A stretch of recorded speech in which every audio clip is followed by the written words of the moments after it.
Imagínate una escena rara. Estás en el aeropuerto, viendo aviones por la ventana, y observas a un técnico acercándose a una de las ruedas del tren de aterrizaje. Saca una manguera, conecta una boquilla a la válvula de la llanta y empieza a inflarla. Hasta ahí, todo normal. Podría ser cualquier neumático del mundo. Lo raro es la fuente de esa manguera. No viene de un compresor común, viene de una botella grande, pesada, con una etiqueta clara que dice una palabra muy concreta: nitrógeno, no aire, nitrógeno seco. Si fueras un mecánico de carros y vieras eso, podrías pensar que es un capricho de la industria aeronáutica. Inflar ruedas con un gas comprado en cilindros. Cuando hay aire gratis en cualquier parte del planeta, suena a complicación innecesaria. Pero esa misma escena se repite en miles de aeropuertos cada día, con cada avión comercial del mundo. Nadie lo hace por capricho. La pregunta es ¿por qué? Tu carro lleva aire normal, el mismo aire que respiras. Le pones unas cuantas decenas de libras de presión y listo. La rueda del avión lleva un gas distinto, sin oxígeno, sin humedad, en un cilindro que la aerolínea paga aparte y cuida con detalle. Y aquí está la pregunta interesante. ¿Qué tienen las llantas de un avión que vuelve insuficiente el aire que mueve cada coche de la calle? La respuesta cómoda dura 5 segundos. Más presión. Las llantas de avión llevan más aire porque soportan más peso. Suena lógico y tiene una parte de verdad. Una llanta de avión comercial está inflada a presiones muy superiores a las de un carro. Pero si el problema fuera solo cuánto aire poner adentro, te bastaría con un compresor más potente. Y eso no es lo que pasa. Lo que cambia no es cuánto, sino que el gas mismo es distinto. Y el motivo de fondo no tiene que ver con el peso del avión. Tiene que ver con dónde va a estar esa llanta dentro de unas horas. Para entender la diferencia, hay que seguir mentalmente a una llanta durante un vuelo entero. En tierra, en el aeropuerto, la llanta está a temperatura ambiente, en la atmósfera normal, con presiones que el ingeniero conoce bien. 15 minutos después, esa misma llanta despega, deja de tocar el suelo y se mete dentro del tren de aterrizaje. Es decir, se guarda dentro del avión durante todo el vuelo. Sigue ahí, escondida, mientras el avión sube.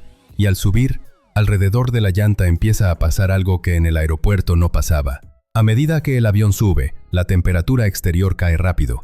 A unos 10 u 11 mil metros de altura, donde vuelan la mayoría de los aviones comerciales, la temperatura fuera del avión puede bajar a unos 50 grados Celsius bajo cero. 50 bajo cero.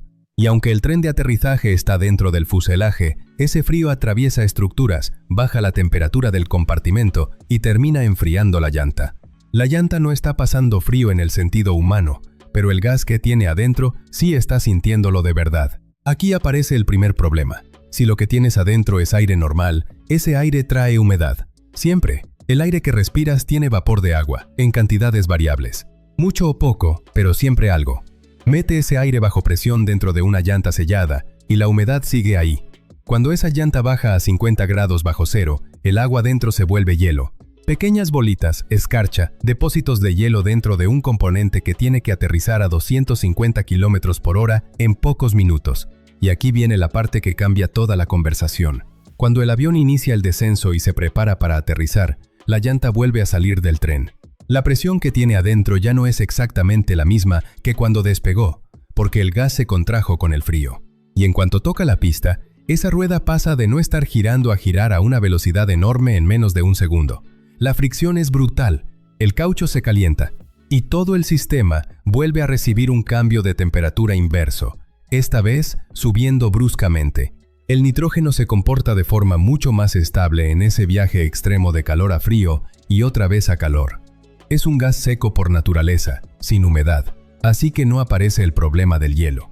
Y no reacciona con el caucho ni con los materiales internos de la llanta como reaccionaría el oxígeno bajo esas condiciones. Lo cual nos lleva al segundo problema, que es probablemente el más serio de todos, el oxígeno. El aire que respiras es aproximadamente 1/5 parte oxígeno. Y el oxígeno tiene una característica que en la cocina te conviene tener cerca, pero en una llanta de avión te trae complicaciones. Es muy reactivo con el calor. En condiciones normales no pasa nada, pero las llantas de un avión grande no operan en condiciones normales. Cuando un avión aterriza, especialmente si es un aterrizaje fuerte o si los pilotos tienen que frenar con violencia por alguna emergencia, los frenos del tren de aterrizaje pueden alcanzar temperaturas extremas. En aterrizajes brutos, se ha medido que las temperaturas en la zona del freno superan los 600 o 700 grados Celsius. A esa temperatura, el caucho cercano puede comenzar a liberar pequeños gases, y si hay oxígeno bajo presión en contacto con eso, las probabilidades de que aparezca una llama crecen. Hay accidentes históricos en la aviación donde una llanta sobrecargada y caliente, llena de aire normal, terminó incendiándose durante o después del aterrizaje. No son hipótesis de manual. Son razones documentadas que llevaron a la industria, hace décadas, a tomar la decisión de cambiar el gas. El nitrógeno, al no ser combustible y al no alimentar combustiones, elimina ese riesgo. Es un gas inerte. Le da igual el calor que tenga al lado. No se enciende, no acelera fuegos, no participa en reacciones químicas problemáticas.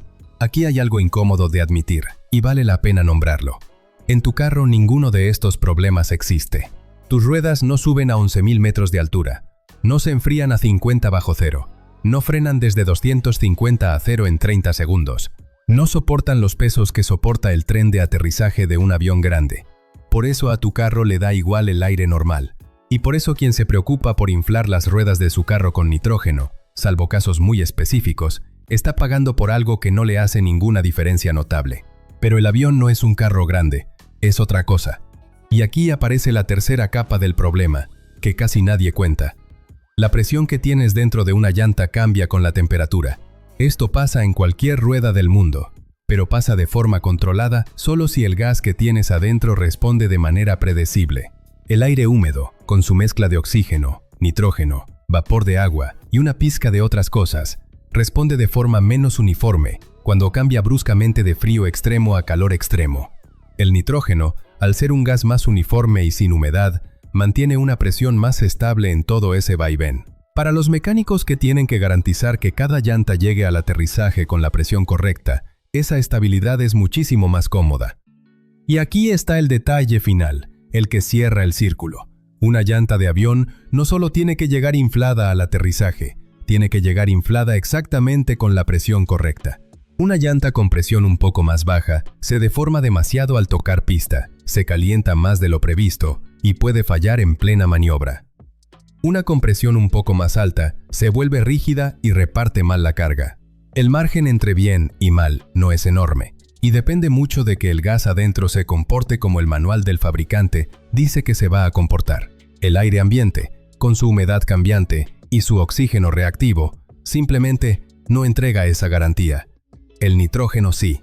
Así que esa botella de gas que el técnico engancha a la rueda no es exotismo. Es la única forma razonable de meter un gas dentro de una llanta que va a viajar, en cuestión de horas, desde el calor de una pista en pleno verano hasta el frío extremo de la altura de crucero, y luego volver, lo que cualquier rueda de coche aguantaría sin pestañear. Una llanta de avión lo recorre 2 o 3 veces al día, todos los días, durante años. Cuando entiendes esto, una rueda de avión deja de parecer una versión más grande de la rueda de tu carro. Es otro animal. Diseñada con otros materiales, sometida a otras condiciones e inflada, no por casualidad, con un gas que respiramos todo el tiempo mezclado con el aire, pero que en una llanta de avión se usa seco y controlado. Si te gustan estos detalles invisibles que separan a una máquina de su versión más simple, suscríbete. Aquí seguimos abriendo cosas que parecen iguales y nunca lo fueron.